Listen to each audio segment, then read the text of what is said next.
Hi guys, Marshall here with Free the Self.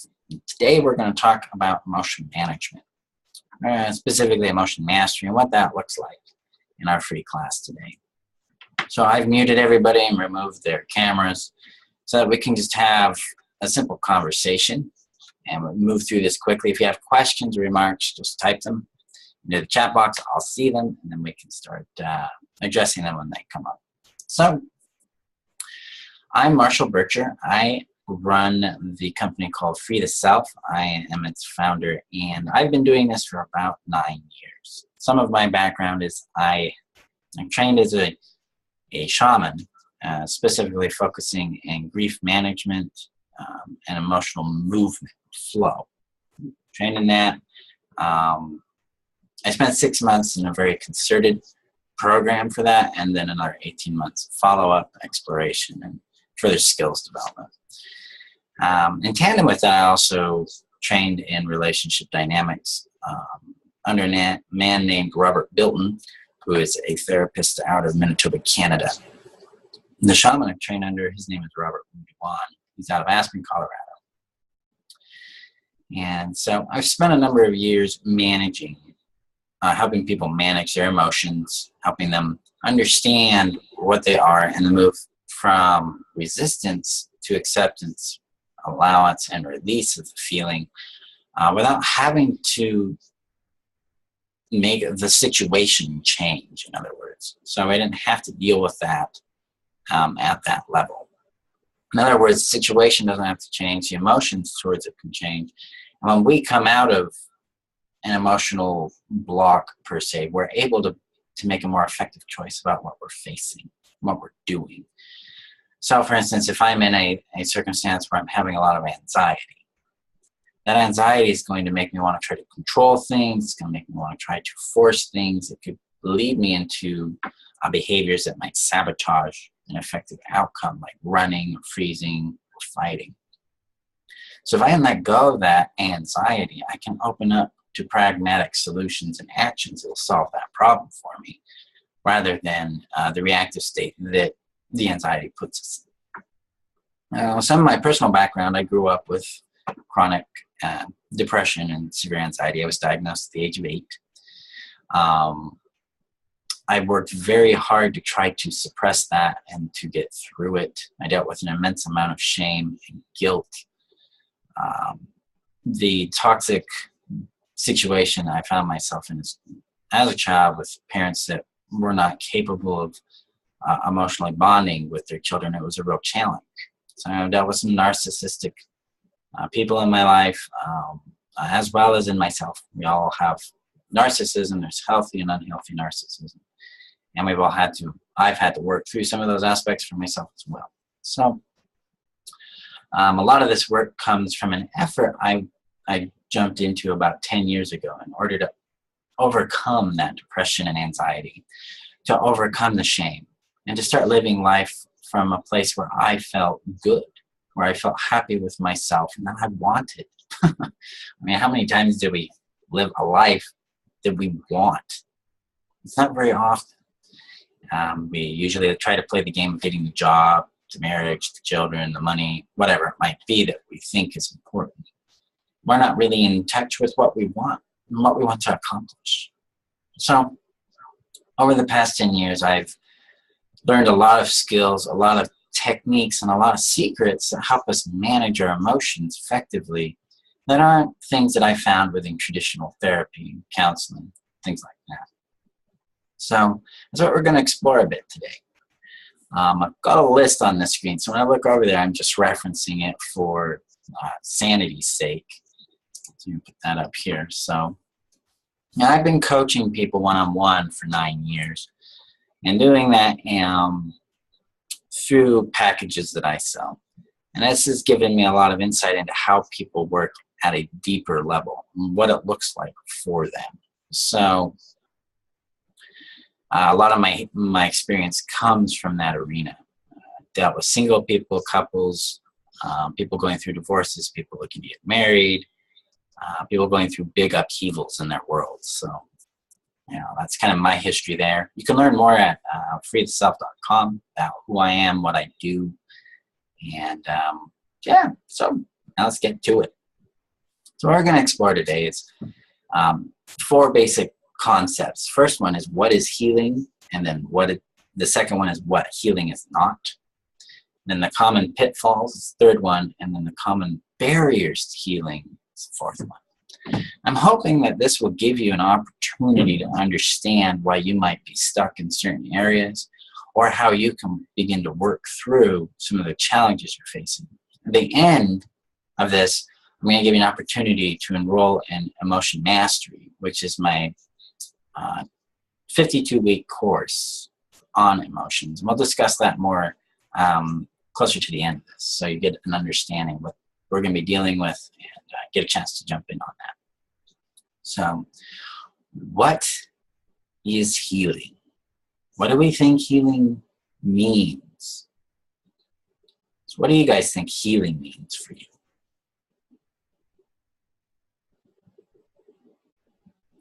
Okay, yeah, like fixing something, right? So we got to fix the feeling. We got to fix the problem. Like the emotions are the problem. They're broken. I'm broken because I have this feeling. Very, very common misconception about what healing is that it's fixing something inside ourselves. What are other ideas about healing that we've picked up?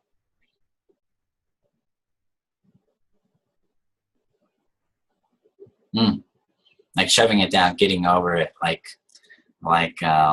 forcing it away, like we should be completely different, or like we should never feel that feeling again.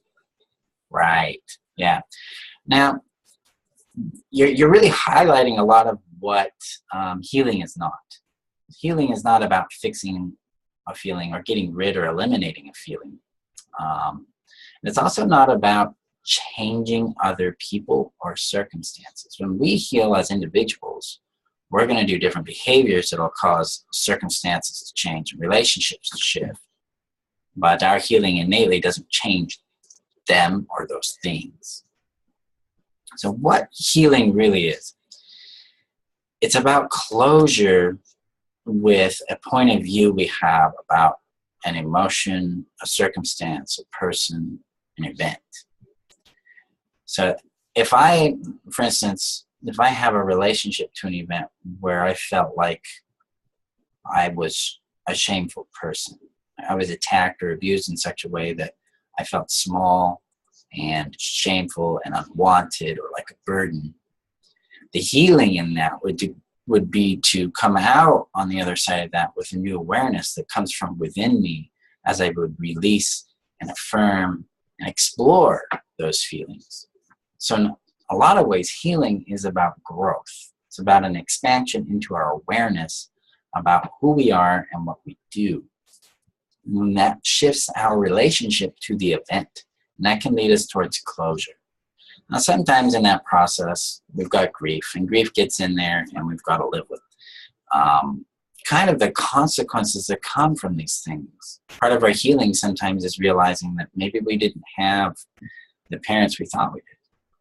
And being able to accept that and grieve through that allows us to mature and grow into a point of view on that event that says, it wasn't my fault.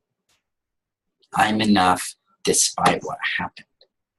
Now, personally, I've experienced that.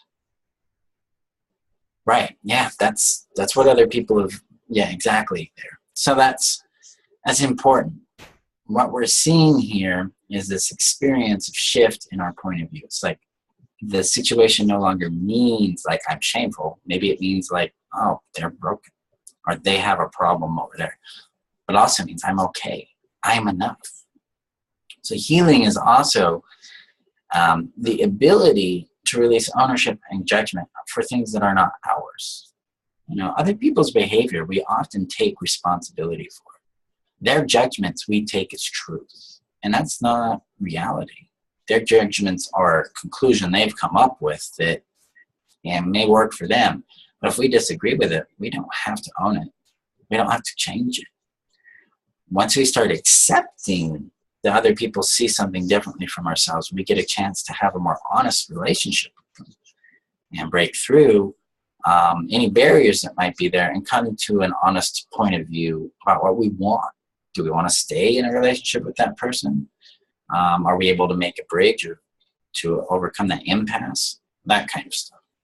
So healing is about evolution. It's about growth out of shame, out of guilt, out of the negative association with an event that means something about ourselves, into a strong, positive association with ourselves about that event. So emotional healing takes time. It requires persistence, and that's one of the big secrets in healing. It's just because a feeling comes back up about that circumstance doesn't mean we haven't made progress, and it doesn't mean we're not healing. It means that we have another opportunity to reinforce the new point of view, the new conclusion, the new orientation. Because that's how we work. Healing's kind of a funnel. We're going to revisit things over and over, but from slightly or major change in points of view. And this gives us a chance to understand who we are and to grow our sense of self. And eventually we're going to find closure. We're going to find, like, I'm okay with that, and I'm not really disturbed or disturbed at all by that event. It no longer dictates my self-esteem or my self-image. It no longer controls me. It doesn't control my behaviors. It doesn't inhibit what I want to do. I'm free to do what I want to do, and I can manage that feeling when it shows up. That's really the big thing here, especially with emotion mastery. It's learning how to manage emotions when they show up, rather than fight to control them or be controlled by them. So, let's see. So, how are we doing, guys? Okay, yeah, it's making sense. Great. So, now, some of the common pitfalls that come up with this, with healing, is the changes that start to happen afterwards. So if I've had an association with, right, yeah, the change is like, oh, I'm doing something different, and that brings up new feelings that we've got to manage, especially uncertainty, discomfort, vulnerability, things like that, right? And so we've got to work with that. We've got to be able to embrace the change and allow ourselves to discover a new aspect of our reality and a new aspect of who we are. And that's one of the big challenges, is when we begin to grow, we do different things that bring up different feelings. And so in a way, our healing requires us to face the larger emotions we've been avoiding by staying stuck. And that's a big challenge. It's where a lot of people stop growing because they don't know what to do there. And so that's what this program, I put together this program to help people slowly work through that. So another common pitfall with healing is what I call resets or kickbacks. Kickbacks are these events where, like, for instance, I'm trying to grow in confidence. And that means I'm going to start advocating myself more. And then people start attacking me or criticizing me. And it's almost like it comes out of the woodwork. That's a kickback. This is an opportunity to push through that and grow more. It's how we build our muscle, our emotional muscle, our resolve to our new state of being and the way we see ourselves. So that's a really important thing to be aware of.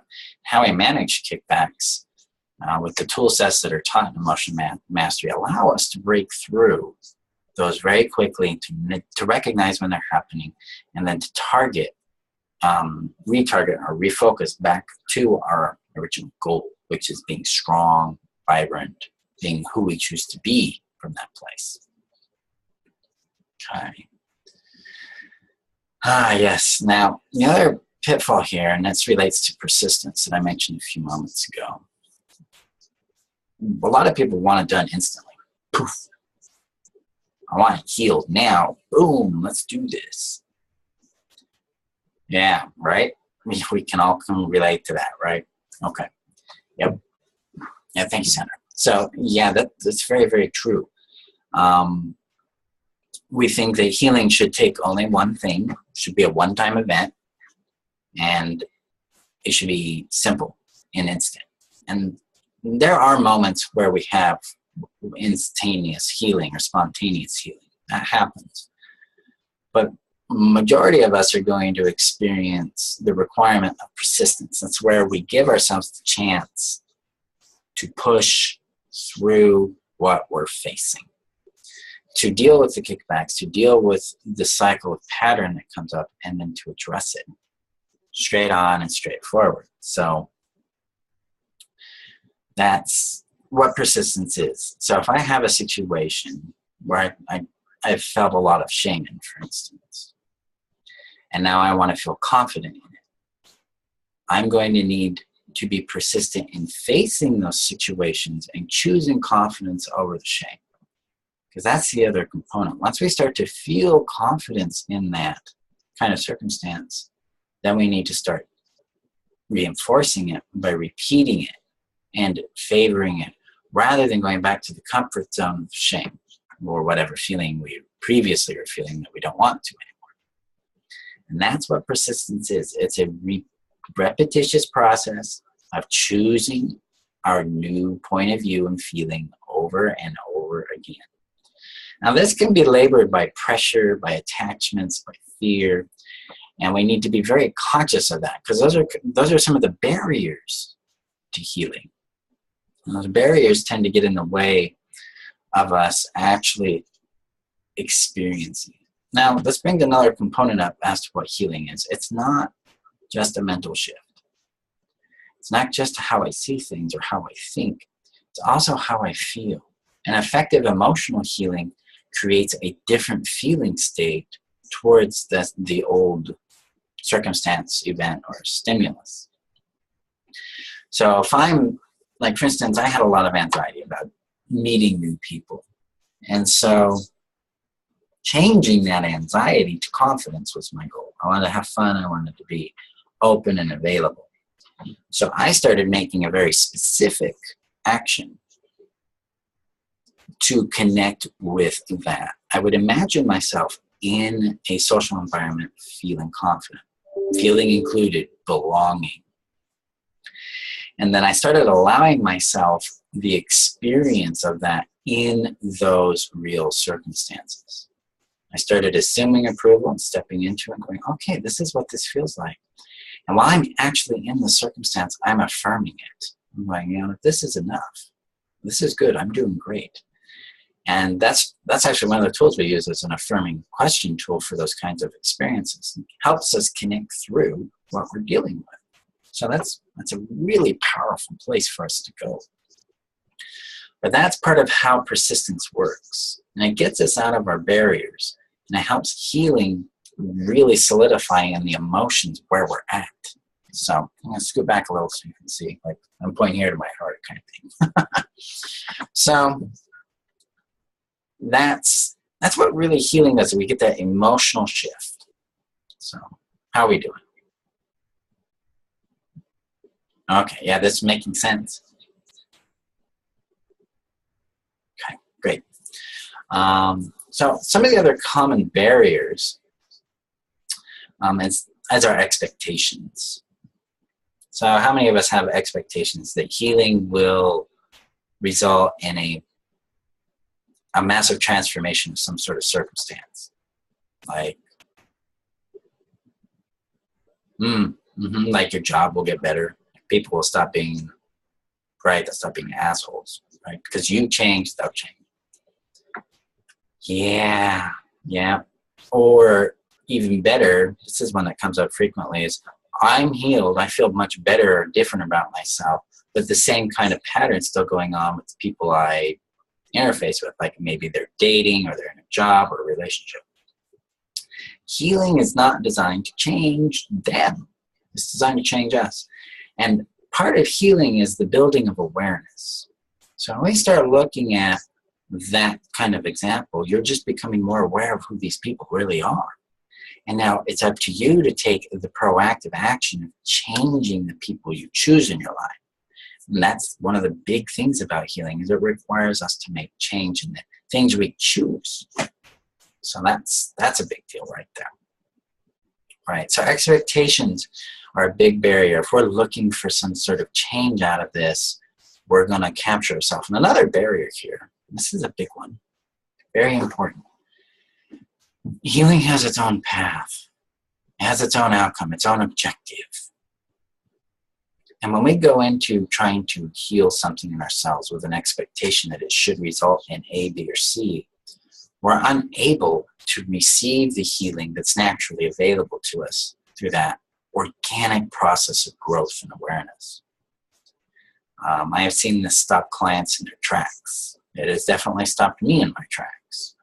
It's a big, important aspect to release expectation and begin to become willing to receive what is ours. Receive the healing that's organically going to come through you through the use of the tools and the processes taught in emotion mastery, rather than trying to control that outcome. Right? Controlling the outcome, it's a big deal. So we want to be really cognizant of that. Now, another barrier that gets in here is the social aspect.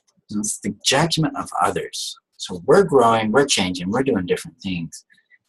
And that changes who we are to other people. And it sometimes makes them uncomfortable, so they criticize, or they withdraw, or they vanish. Relationships end. But sometimes they even are like, wow, this is awesome. I really like this. This is an important thing to understand. The judgment of others is one of the most powerful motivators in our world. But it's also one of our most powerful barriers to being who we are and living freely.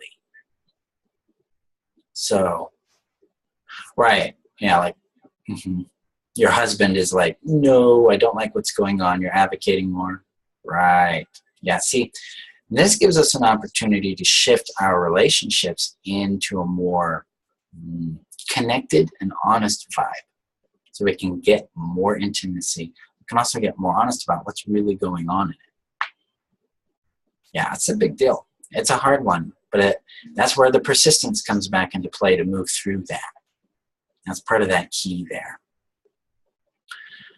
Okay, another common barrier that tends to come up with the clients I work with, because I specialize in codependency and confidence, is pleasing others. I'm trying to fix how I feel so someone else is happy with me, so they'll love me. Right? See, like Cindy's like, yep, that's what's going on. And so that's not going to bring you healing, because healing, being an organic process, is going to reveal more to you of who you are. It's not about them anymore. It's about who am I, and then how do I fit with them? How do they fit with me? Right? That's a common question people don't ask. How do they fit with me? In fact, most people in relationships go into it with one question: how do I fit them? That doesn't work. That's why we have poor relationships all the time. We need to start out asking how they fit me, and then we can start asking that question: how do I fit them down the road? So that's a big barrier, is doing it to please others. Healing for effective healing, it needs to be something that we want to change for our benefit and for our discovery of who we are, rather than like going back to that expectation of a specific kind of outcome. All right, so now we have some of the more common barriers, which are pressure to heal, like I've got to heal now. So urgency and pressure and contraction, which is a form of control and rejection on ourselves. It's also resistance. And another one's resistance, and then attachment. And these two components, resistance and attachment, are what fix emotion in its place within us. We are unable to move forward or backwards. We're stuck between these two opposite ends of the pole. We resist our feelings. We're unable to get in contact with them. We're unable to connect with them. In other words, we're just ignoring them. We're running. We're avoiding. When we have attachment to them, we think they're right. We think they're facts. We think that's the way it really is. And we're not able to move through them. We're fixed in that belief, basically. So that point of view becomes our reality, and then we're unable to liberate ourselves from it. So we become trapped.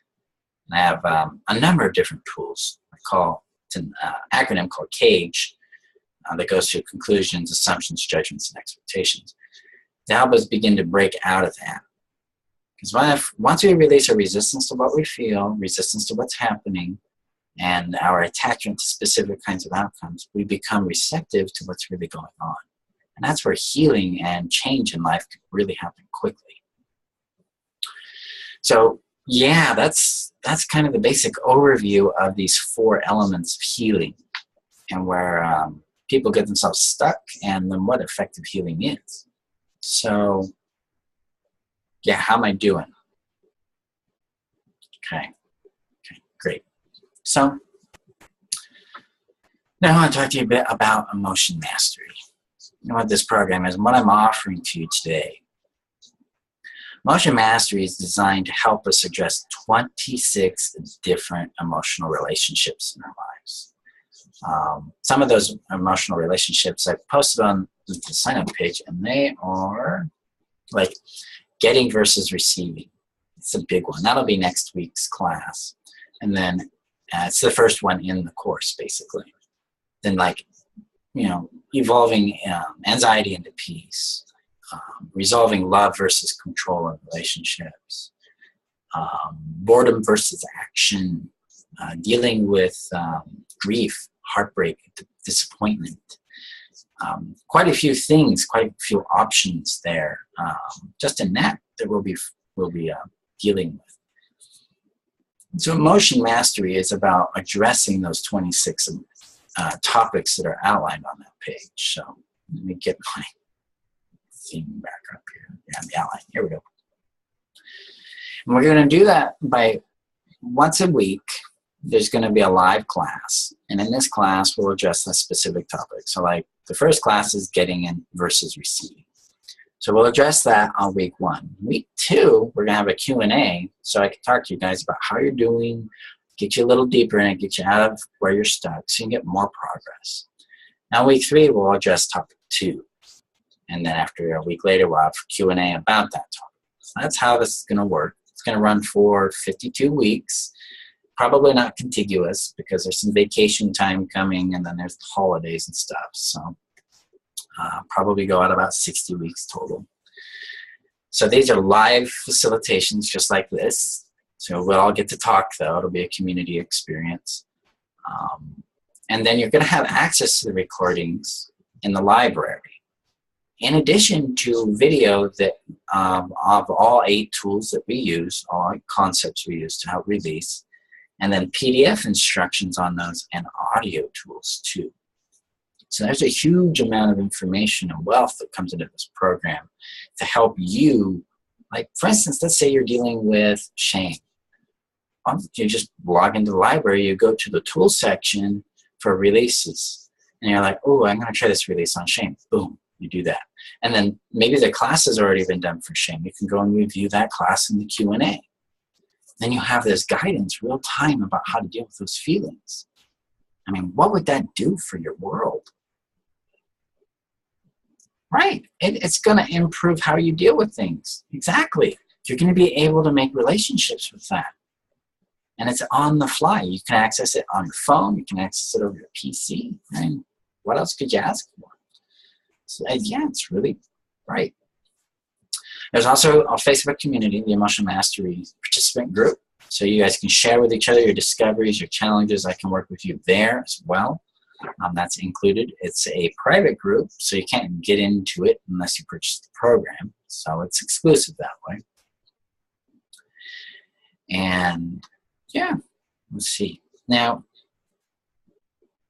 the goal of the program is to give you guys skills so you feel confident and empowered in dealing with any emotion that comes up, so that you can then move to the next stage. And that's accomplishing your goals, defining them, and making strides in that direction. So that's the goal of this program. So I'm going to be posting the link here in a little bit via email so that you get the chance to check it out. It's also now in the chat. For those of you in the recording, it's going to be posted below. if you're watching the recording. So I give you a chance to get involved with that. Now, the cost of the program is $29.95 a month. It's a subscription, or you can buy a yearly access for $297. But this price expires 15th February. So you can get this now. Post that, it's going to go up, $47.95 and then $450 for a year. So that's kind of the gist here. That's what this is going to provide. And what do you think? I'm going to give this a shot. Right. Excellent. Okay. So thank you guys for your time today. I know it's been pretty short. I've been, what, a half hour or so? I move through these things quickly. I don't want to waste time. But I want to give you the opportunity to get involved today. And let's get this started. The first class starts on the 15th of February. And if you're viewing this after the 15th of February, jump in and start with course 1. So I'm looking forward to seeing you guys online, live, and in the group. And if you have any questions, just message me. Okay? Thank you guys. Have a great day.